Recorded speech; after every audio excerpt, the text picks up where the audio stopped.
샬롬. 오늘은 1월 넷째 주일입니다.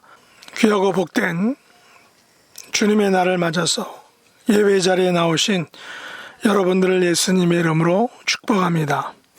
오늘 주일 예배는 온라인으로 드리는 것을 양해해 주시기 바랍니다. 비록 함께 모여 현장 예배로 드리지 못하지만 있는 곳에서 하늘 아버지께 경배와 찬양으로 기쁨과 감사의 예배를 드릴 수 있기를 간절히 소원합니다.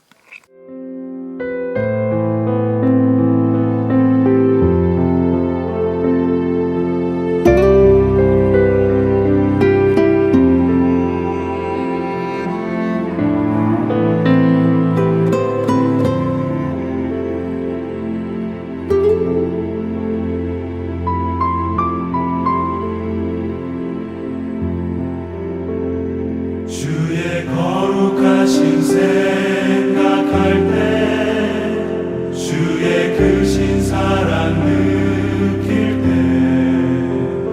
주의 영광의 빛 나의 생활 비춰주실 때, 주가 주신 기쁨 맛볼 때에 주의 사랑 속에 나 잠길 때 주의 영광의 빛 나의 생활 비춰주실 때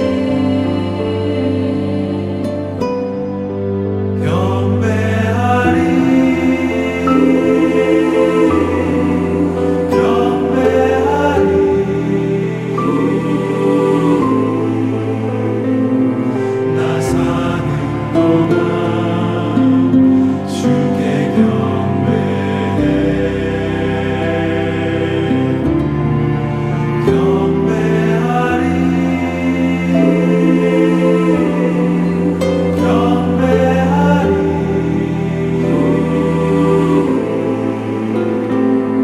나 사는 동안 주께 경배해.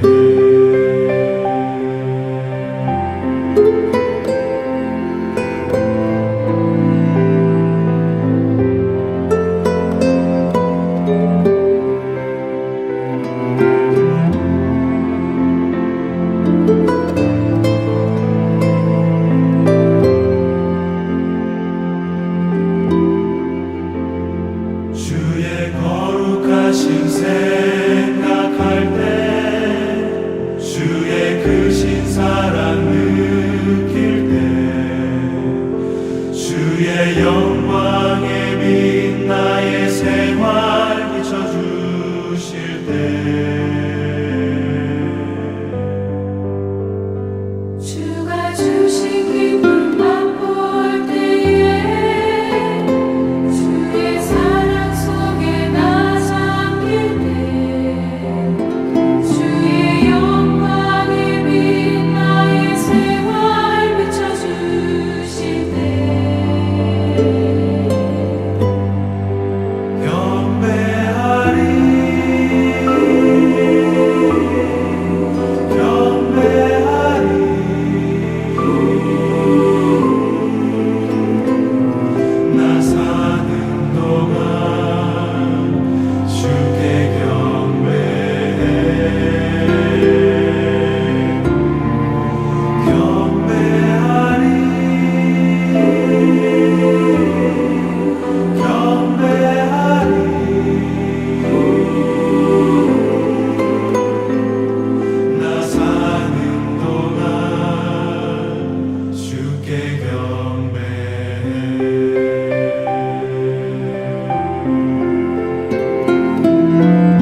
안개가 날 가리워 내 믿음 흔들리려 할 때 나 주님께 나아가네. 주님은 산 같아서 여전히 그 자리에 계셔. 눈을 들면 보이리라 날 위한 그 사랑. 주는 나의 도움이시며 주의 계획 영원하시네. 주의 위엄 앞에 믿음으로 순종해 예배드리리. 주님께서 날 이끄시며 주가 항상 함께 하시네. 주의 사랑 안에 믿음으로 순종해 예배드리리 영원히.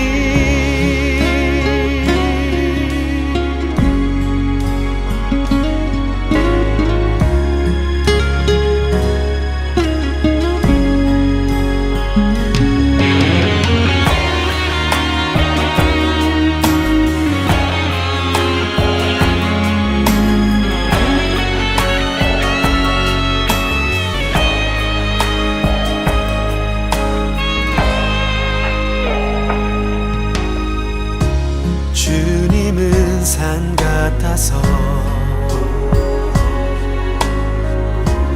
여전히 그 자리에 계셔. 눈을 들면 보이리라 날 위한 그 사랑. 주는 나의 도움이시며 주의 계획 영원하시네. 주의 위엄 앞에 믿음으로 순종해 예배드리리. 주님께서 날 이끄시며 주가 항상 함께 하시네. 주의 사랑 안에 믿음으로 순종해 예배드리리 영원히.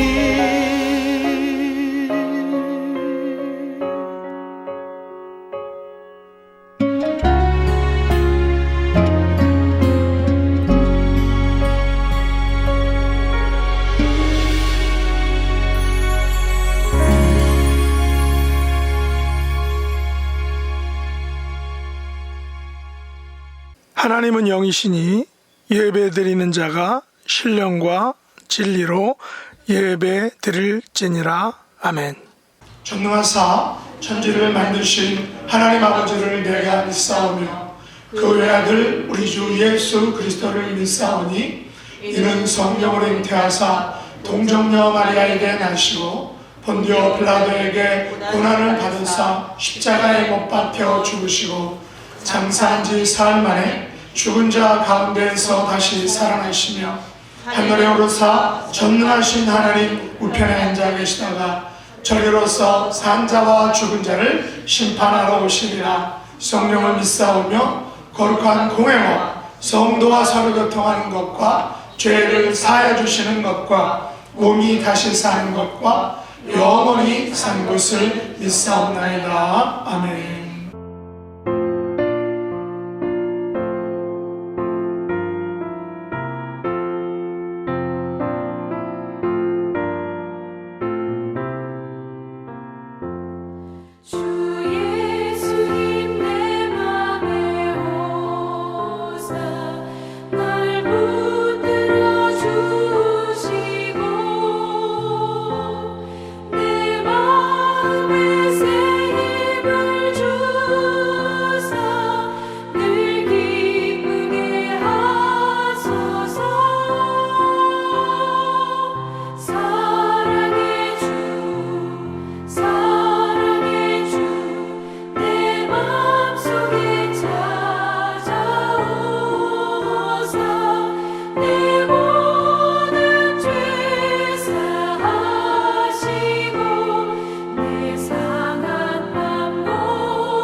오늘 주시는 하나님의 말씀은 구약성경 신명기 8장 1절로 10절 말씀입니다. 1절 내가 오늘 명하는 모든 명령을 너희는 지켜 행하라. 그리하면 너희가 살고 번성하고 여호와께서 너희의 조상들에게 맹세하신 땅에 들어가서 그것을 차지하리라. 내 하나님 여호와께서 이 40년 동안에 내게 광야 길을 걷게 하신 것을 기억하라. 이는 너를 낮추시며 너를 시험하사 내 마음이 어떠한지 그 명령을 지키는지 지키지 않는지 알려 하심이라. 너를 낮추시며 너를 줄이게 하시며 또 너도 알지 못하며 내 조상들도 알지 못하던 만나를 내게 먹이신 것은 사람이 떡으로만 사는 것이 아니요 여호와 입에서 나오는 모든 말씀으로 사는 줄을 내가 알게 하려 하심이니라.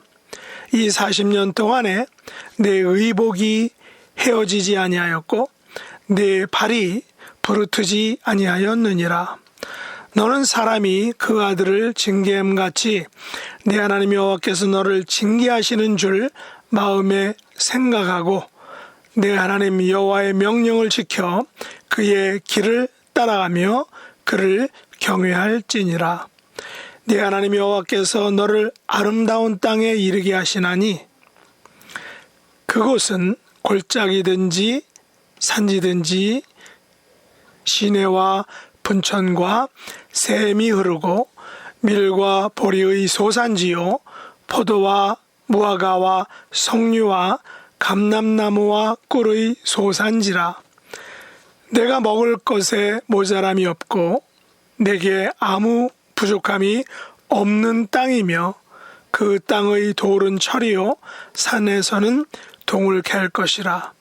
내가 먹어서 배부르고 내 하나님 여호와께서 옥토를 내게 주셨음으로 말미암아 그를 찬송하리라. 아멘.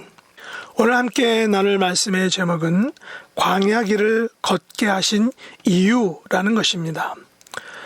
저의 대학 친구 중에 지금까지도 이스라엘에서 남아있으면서 공부하고 또 성지순례 하시는 분들을 안내하며 그들에게 하나님께서 역사하셨던 그 이스라엘 땅에서 하나님의 역사와 하나님의 숨결과 음성을 들려주는 귀한 사역을 하고 있는 유병성 목사님이 있습니다. 이 친구 목사님은 MEM 연구소를 만들어 성지에 대한 지식들을 유튜브를 통해 요즘 알려주고 있습니다. 최근에는 지저스 트레일이라고 해서 예수님의 발자취를 걸어서 직접 따라가며 순례하는 프로그램을 제작해서 올리고 있습니다.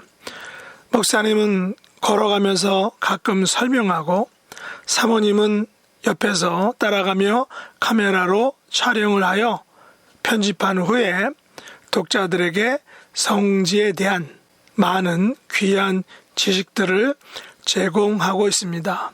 두 네 분이 직접 걸어서 지저스 트레일을 체험하는 것을 보고 이분들이 현대판 광야 체험을 하고 있다라고 생각하게 되었습니다. 왜 이분들이 지저스 트레일을 직접 체험하고 그것을 영상으로 올리는 것일까요? 영상을 보는 사람들과 함께 지저스 트레일을 직접 체험함으로 예수님께서 왜 그 길을 가셨는지 생각하고 고민하고 묵상하고 또 그것을 알려주기 위한 것입니다. 제가 경험한 광야 체험은 2000년도에 성지순례를 갔을 때 시내산 등반 경험이었습니다. 새벽 3시에 일어나서 버스를 타고 시내산 입구에서 내리면 한 두어 시간 넘게 열심히 걸어서 올라가면 시내산 정상에서 해가 뜨는 광경을 보면서 그 옛날 모세가 시내산에서 십계명을 받던 그 감격을 다시금 회상하고, 또 한편으로는 모세가 힘들게 받은 십계명을 가지고 내려와서 우상 숭배하는 백성들을 대면했던 그 사건의 현장을 직접 보고 또 그것을 묵상하고 하는 그런 경험을 했던 것입니다. 어떤 분들은 낙타를 타고 등반하는데 낙타 등이 높아서 무척 겁이 났다라고 하는 분도 있었습니다. 시내산 정상에 올라가는 길에 장사꾼들이 라면을 비싼 값에 파는 것도 목격하였습니다. 저는 걸어서 등반하면서 낙타가 쉬고 있을 때 낙타 무릎을 자세히 볼 수 있었는데, 왜 기도하는 것을 낙타 무릎에 비유했는지를 그때 비로소 확실히 알게 되었습니다. 저는 낙타 무릎이 너무 딱딱하게 굳어 있는 것을 보고 그것을 사진으로 찍었습니다. 우리는 기도할 때 정말 낙타 무릎이 될 정도로 앉아서 끝까지 기도에 전념할 수 있어야 한다라는 것을 저는 낙타 무릎을 보고 상상할 수 있었던 것입니다. 얼마 전 도착한 용인 본가 현관 벽에 걸린 향나무로 된 성구 표구가 있었는데, 거기에는 늘 깨어서 기도하라라는 말씀이 있었습니다. 이것은 제가 미국 오기 전에 사용하던 것을 아버님 댁 현관에 걸어 놓은 것입니다. 윗모서리에 먼지가 묻어서 물로 깨끗이 닦으면서 어떤 생각을 했냐면, 지금 나에게 딱 필요한 성구 말씀이다 라고 생각하고 그 말씀대로 실천해야겠다라고 작정을 했습니다. 오늘 본문에서 모세는 하나님께서 출애굽 2세대들에게 그들이 왜 광야에서 40년을 생활하게 하셨는지에 대한 이유를 말하고 있습니다. 그 이유는 두 가지인데, 첫째, 그들을 겸손하게 만들기 위해서였다는 것입니다. 두 번째는 하나님에 대한 그들의 충성심을 시험하시기 위해서였다라는 것입니다. 오늘 본문 2절 말씀을 다시 보겠습니다. 내 하나님 여호와께서 이 40년 동안에 내게 광야길을 걷게 하신 것을 기억하라. 이는 너를 낮추시며 너를 시험하사 내 마음이 어떠한지 그 명령을 지키는지 지키지 않는지 알려 하심이라 라고 했습니다. 이스라엘 백성들은 요셉이 애굽의 총리로 있을 때 야곱과 그의 아들들은 애굽의 고센 땅에 겨우 70명이 정착하였습니다. 그러나 그들이 출애굽을 할 때에는 무려 200만이 넘었다라는 것입니다. 그래서 신명기 10장 22절에서는 이렇게 표현했습니다.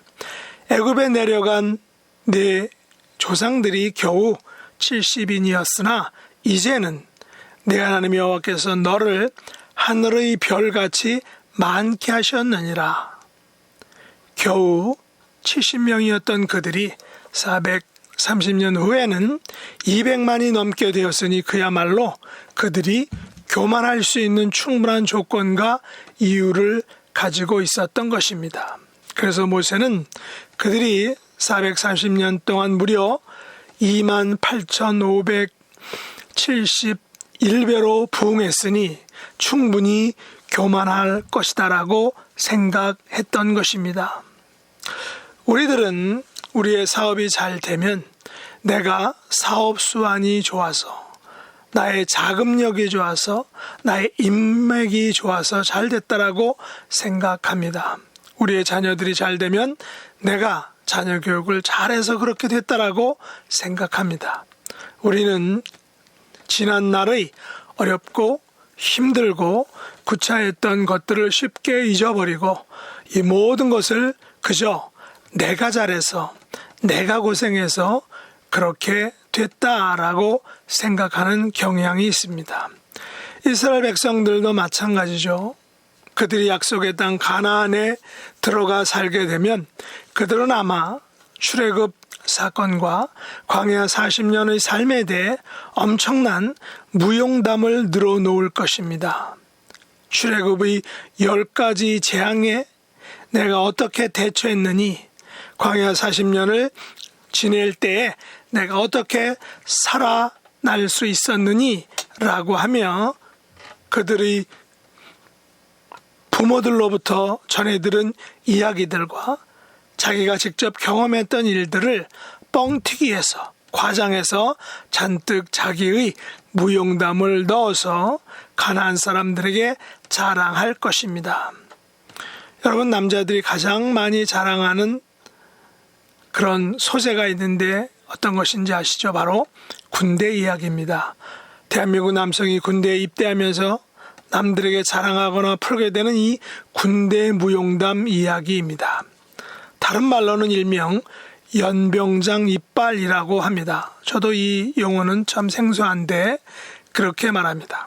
그렇다면 이스라엘 백성들도 출애굽 사건과 광야 40년의 경험을 마치 군대 무용담과 연병장 이빨처럼 출애굽 무용담 내지 광야 이빨을 늘어놓을 것입니다. 이 같은 무용담과 이빨은 하나님의 구원 역사를 희석시킬 것입니다. 하나님의 구원 역사를 뒷전으로 밀어낼 것입니다. 하나님께서 이 모든 구원 역사를 이루신 것을 마치 자신들이 한 것처럼 가로채갈 수 있다라는 것입니다.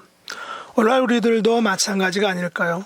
처음에 보잘것없던 우리를 불러주신 하나님의 크신 은혜를 까맣게 잊어버리고 내가 어쩌고 저쩌고 해서 하나님을 믿게 되었고 그동안 내가 어떤 봉사들을 해왔는지를 자랑하게 됩니다. 그래서 모세는 이 같은 이스라엘 백성들의 자기 의와 자기 자랑을 막기 위해서 예방 주사를 놓은 것입니다. 오늘 본문 4절과 5절 말씀 같이 보시죠. 이 40년 동안에 내 의복이 헤어지지 아니하였고 내 발이 부르트지 아니하였느니라. 너는 이 사람이 그 아들을 징계함 같이 내 하나님 여호와께서 너를 징계하시는 줄을 마음에 생각하고. 이스라엘 백성들이 40년 동안 의복이 헤어지지 아니하고 그들의 발이 부르트지 아니한 것은 바로 하나님의 특별한 보호하심 때문이었다는 것입니다. 우리들이 세상에 태어나서 자라고 성장하여 가정을 이루고 지금의 나이에 이른 것은 모두 하나님의 특별한 보호하심과 은혜였음을 잊지 말아야 한다라는 것입니다. 모세는 이 같은 사람들의 마음을 잘 알았기에 11절에서 이렇게 경고하였습니다. 내가 오늘 내게 명하는 여호와의 명령과 법도와 규례를 지키지 아니하고 내 하나님 여호와를 잊어버리지 않도록 삼갈지어다. 모세는 그들에게 여호와를 잊어버리지 말라라고 경고하고 있습니다. 그들의 마음이 교만하여 여호와를 잊어버릴 것을 염려한 것입니다. 그러면 여호와께서 그들에게 어떤 일들을 행하셨습니까? 여호와께서 그들을 애굽 땅 종되었던 집에서 이끌어내셨습니다. 그들을 광대하고 위험한 광야를 지나게 하셨습니다. 광야가 어떤 것입니까? 광야에는 불뱀과 전갈이 있고 물이 없는 간조한 땅입니다. 하나님께서는 그들을 위하여 그 광야에서 단단한 반석에서 물을 내셨습니다. 또한 광야에서 그들에게 만나와 메추라기를 먹여주셨습니다. 마침내 하나님께서는 그들에게 아름다운 땅에 이르게 하실 것입니다. 그곳은 골짜기든지 산지든지 시내와 분천과 샘이 흐르는 곳입니다. 그곳은 밀과 보리의 소산지요 포도와 무화과와 석류와 감람나무와 꿀의 소산지입니다. 그곳은 먹을 것에 모자람이 없고 아무 부족함이 없는 땅입니다. 그 땅의 돌은 철이고 산에서는 동을 캘 수 있는 그런 곳입니다. 우리는 그곳에서 배부르고 그곳이 옥토임을 인하여 여호와를 찬송하게 되는 것입니다. 그러나 이렇게 좋은 약속의 땅 가나안은 이스라엘 백성들이 그냥 들어가서 누리는 곳이 아닙니다. 이 모든 축복과 풍성함을 누리려면 한 가지 조건이 있습니다. 그것은 바로 여호와께서 명하신 명령과 법도와 규례를 지켜야 하는 것입니다. 이것을 지키지 않고서는 약속하신 가나안의 축복을 결코 누릴 수 없는 것입니다. 이것을 지키기 위해서 하나님께서는 이스라엘 백성들을 광야 40년 동안 훈련시키시고 시험하시고 연단하셨던 것입니다. 이스라엘 백성들을 겸손하게 만드시고 하나님에 대한 그들의 충성심을 시험하시고자 그들에게 광야 40년을 살게 하신 것입니다. 그들은 광야 40년 동안의 광야길을 걸으면서 배웠던 그것, 40년 동안 느꼈던 그것, 40년 동안 체험했던 그 하나님의 은혜와 하나님의 기적과 흔적을 잊지 않고 기억해 내야 했던 것입니다. 하나님께서 범죄한 그들을 낮추셨던 일들을, 그리고 그들을 시험하셨던 일들을 분명하게 기억해 내야 했습니다. 그들을 시험하셨던 일들을 정확하게 기억해 내야 했던 것입니다. 하나님께서는 광야 40년 동안 그들의 마음이 어떠한지, 과연 그들이 약속의 땅에 가서도 하나님의 명령을 잘 지킬 수 있는지 없는지를 시험하셨던 것입니다. 오늘 우리들은 어떤 면에서는 출애굽 2세들처럼 이미 약속의 땅에서 살고 있다고 볼 수 있습니다. 우리들은 출애굽 백성들처럼 이미 영적인 암흑의 세상에서 하나님께서 택하신 자녀로 이 땅에서 살고 있습니다. 우리들은 이스라엘이 출애굽할 때 보았던 10가지 재앙을 잘 보지도 또한 느끼지도 못한 채 하나님의 백성으로 부르심을 받았는지도 모릅니다. 그러나 엄밀한 의미에서는 우리들을 사단의 세력에서 사망과 죽음의 권세에서 영적인 출애굽을 시키기 위하여 이미 2000년 전에 예수님께서는 골고다 십자가 위에서 사단과의 영적 전쟁을 한바탕 이미 치르셨던 것입니다. 그 결과 우리가 사단의 권세를 물리치신 예수 그리스도를 믿고 그분을 영접함으로 오늘날 우리들은 영적인 가나안 땅, 하나님과 함께 동행하는 삶을 살고 있는 것입니다. 물론 우리들의 영원한 가나안 땅은 우리가 장착하게 될 하나님 나라, 저 천국일 것입니다. 그렇다면 우리들도 출애굽 2세대들처럼 우리가 살고 있는 가나안 땅, 지금 하나님과 함께 동행하는 삶을 사는 이 땅에서 어떠한 삶을 살아야 할까요? 그것은 우리에게 명하신 여호와의 명령과 법도와 규례를 지켜 행하는 삶을 살아야 한다는 것입니다.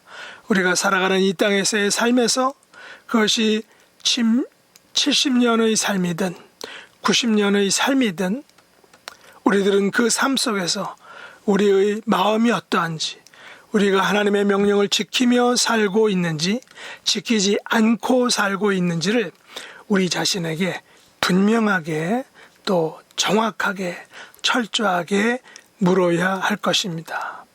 왜 그렇게 해야 할까요? 그것은 우리가 장착하게 될 하나님 나라, 영원한 저 천국에서 우리의 삶이 어떻게 되는지를 오늘 이 땅에서 시험하시기 때문입니다. 우리가 이 땅에서 여호와의 명령과 법도와 규례를 지켜 행하면 우리들은 영적인 가나안 땅, 아름다운 땅, 하나님 나라에 이르게 될 것입니다. 그 나라에는 골짜기든지 산지든지 시내와 분천과 샘이 흐르는 그런 곳입니다. 요한계시록 기자는 하나님 나라 새하늘과 새 땅에 대해서 이렇게 이야기를 했습니다. 요한계시록 21장 1절로 7절에 보면 좀 길지만 제가 보겠습니다. 또 내가 새하늘과 새 땅을 보니 또 내가 봄에 거룩한 성새 예루살렘이 하나님께로부터 하늘에서 내려오니 그 준비한 것이 신부가 남편을 위하여 단장한 것 같더라. 내가 들으니 보좌에서 큰 음성이 나서 이르되 보라 하나님의 장막이 사람들과 함께 있음에 하나님이 그들과 함께 계시리니 그들은 하나님의 백성이 되고 하나님은 친히 그들과 함께 계셔서 모든 눈물을 그 눈에서 닦아주시니 다시는 사망이 없고 애통하는 것이나 곡하는 것이나 아픈 것이 다시 있지 아니하리니 처음 것들이 다 지나갔음이러라. 보좌에 앉으신 이가 이르시되 보라 내가 만물을 새롭게 하노라 하시고 또 이르시되 이 말은 신실하고 참되니 기록하라 하시고 또 내게 말씀하시되 이루었도다. 나는 알파와 오메가여 처음과 마지막이라. 내가 생명수 샘물을 목마른 자에게 값없이 주리니 이기는 자는 이것들을 상속으로 받으리라. 나는 그의 하나님이 되고 그는 내 아들이 되리라. 아멘.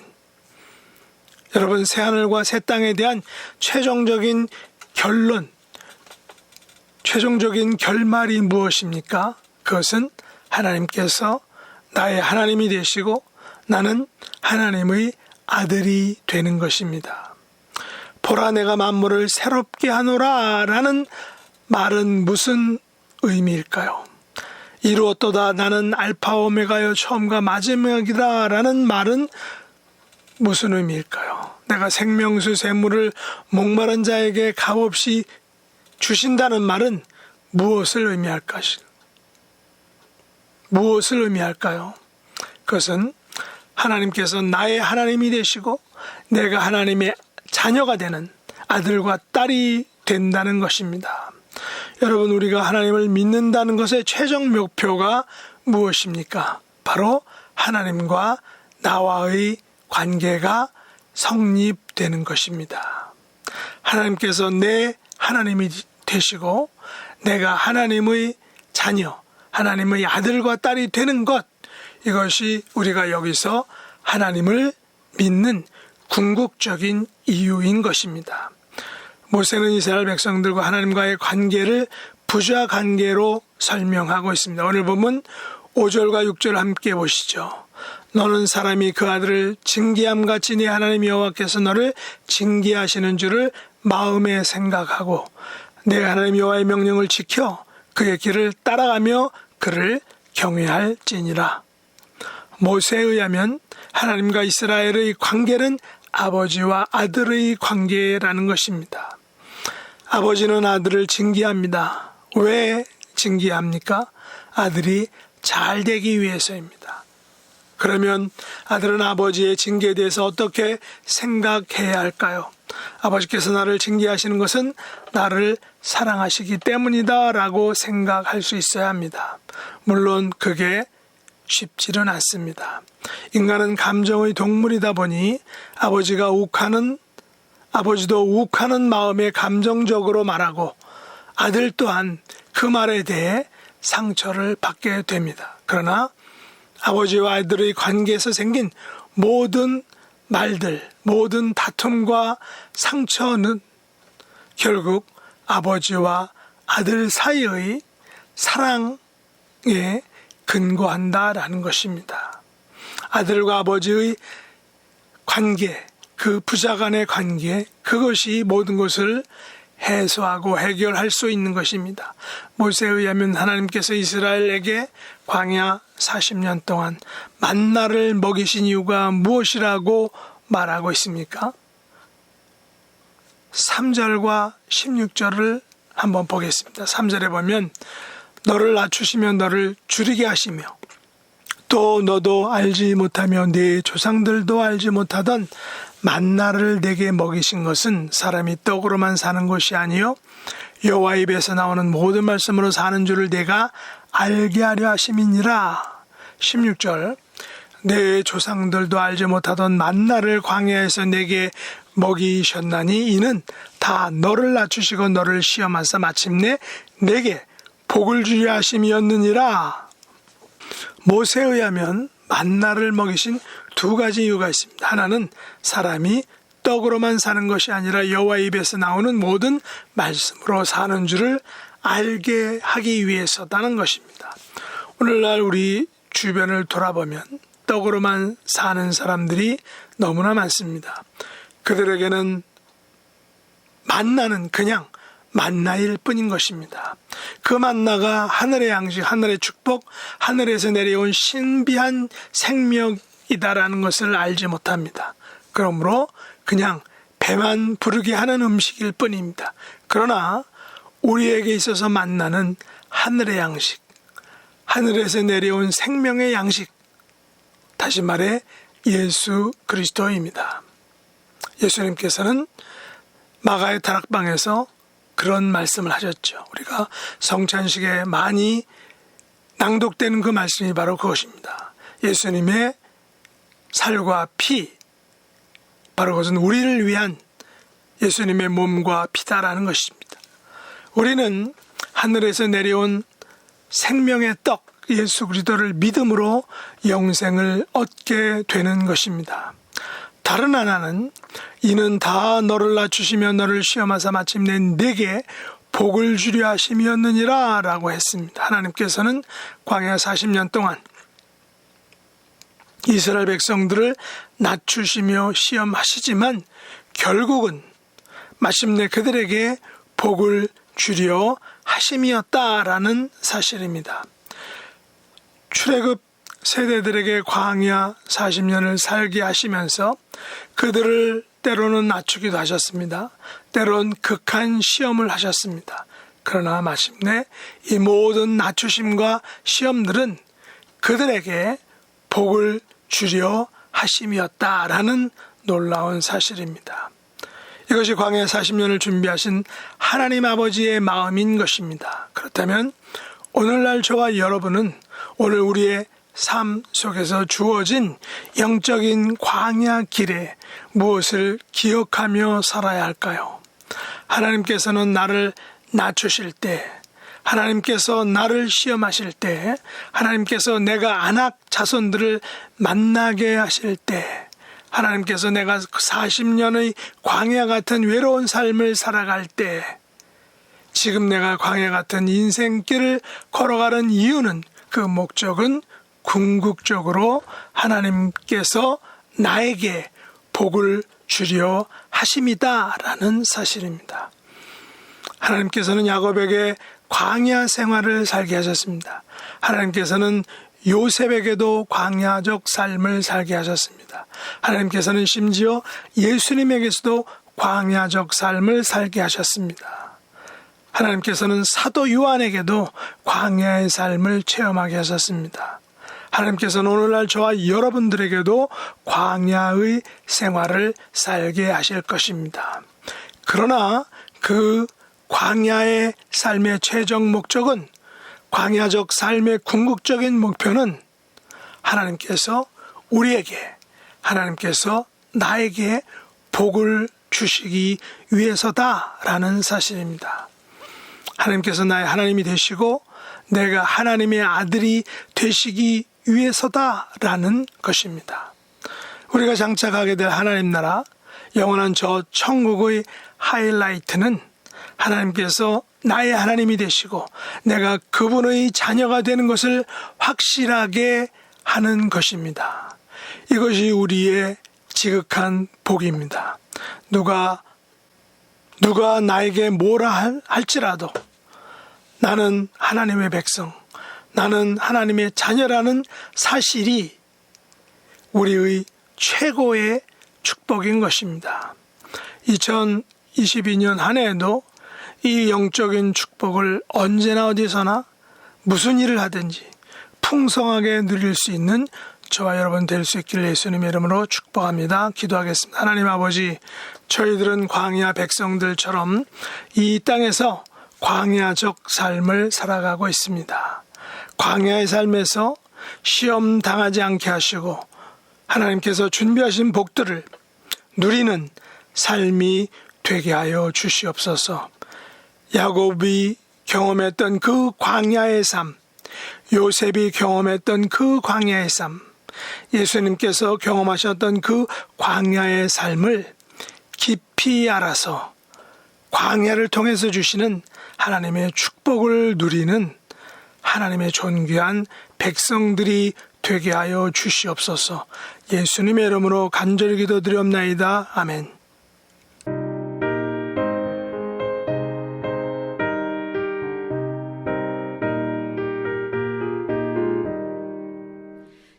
즐겁게 안식할 날 반갑고 좋은 날 내 맘을 편케 하니 즐겁고 기쁜 날 이 날에 천하 만민 다 보좌 앞에서 참되신 삼위일체 다 찬송 부르네. 이 날에 하늘에서 새 양식 내리네. 성회로 모이라고 종소리 울리네. 복음의 맑은 빛은 온 세상 비치며 또 영생 물이 흘러 시원케 하시네.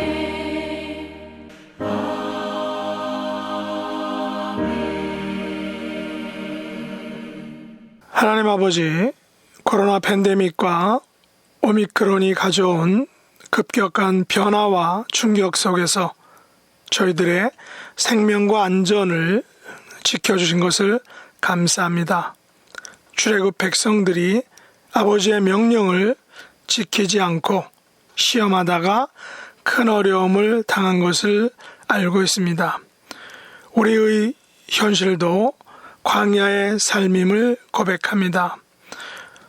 코로나 팬데믹이 가져온 광야적 생활에서 저희들이 시험에 들지 않게 하시고 하나님 아버지의 명령을 따라 순종하는 하나님의 자녀가 될 수 있게 하여 주시옵소서.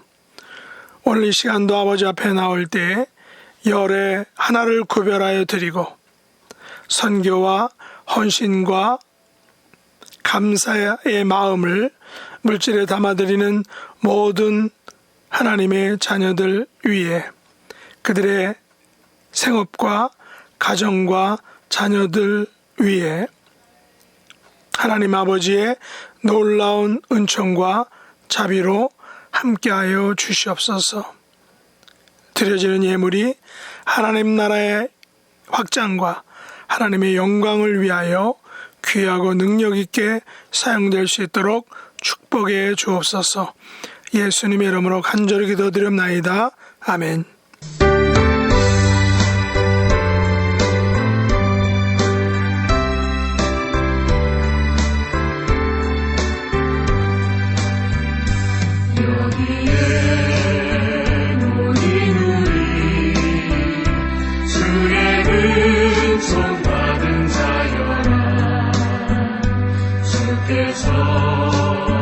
이 자리에 함께 계심을 아노라.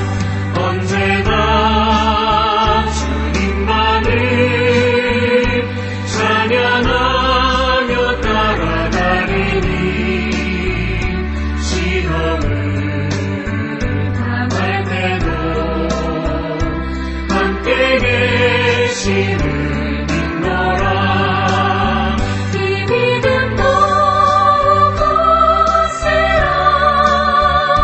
주는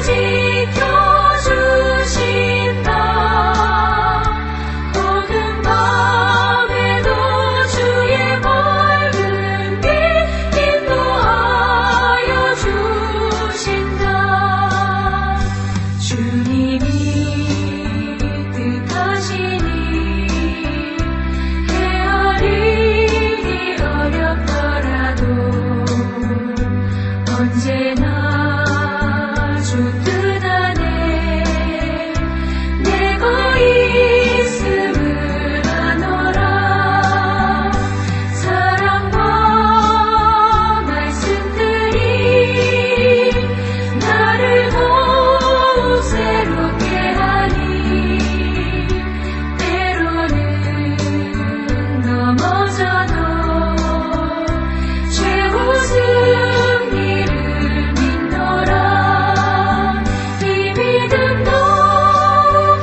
이제는 우리 주 예수 그리스도의 은혜와 하나님 아버지의 그 크신 사랑과 성령 하나님의 교통하심이 광야의 삶 속에서도 믿음과 충성심을 끝까지 지키기로 다짐하는 하나님의 믿음의 백성들 위에 지금부터 영원토록 함께 있을지어다. 아멘.